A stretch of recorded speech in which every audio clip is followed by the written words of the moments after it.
It's been a terrifying 24 hours for residents of Clarendon, with 4 murders in 3 separate incidents across the parish. A 5th person is in hospital battling for his life. We have more in this report from TVJ's Dwayne Anderson. A grim 24 hours for Clarendon began in the Sandy Bay area of the parish. A burnt torso was discovered a few feet from a train line around 3:30 Friday afternoon. A post-mortem will be done on the remains in the coming days to help confirm the identity. But residents fear it is a 57-year-old member of the community who went missing recently. Hours later, around 8:30 p.m., another killing in Sandy Bay.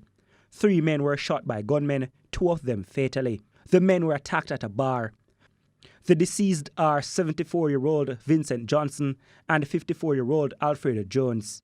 The 3rd man was hospitalized. But Friday's bloodletting in Clarendon did not end there, because another murder was reported, this time in Yorktown in the southern end of the parish. The victim is 72-year-old Robert Paris. He was found dead at home Friday. He had been stabbed to death. A 17-year-old relative has been taken into custody in relation to his murder. At Thursday's municipal corporation meeting, councillors again questioned whether central government had abandoned the parish while crime continues to spiral out of control in Clarendon. The police in Clarendon need more support. They need more boots on the ground, they need more vehicles, they need more support, they need more men on the ground, boots on the ground, as I say, within to help. The army is here, but I think we still need more police on the ground to help us in doing what we're doing.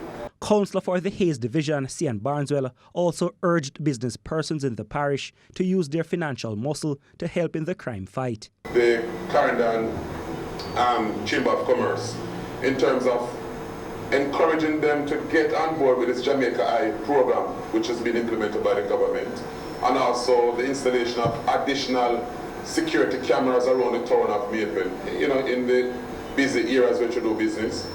And also for us to look at in purchasing a drone, eyes in the sky, which will help us to monitor some areas and monitor some thoroughfare and give information to the police as they carry their vehicle patrol.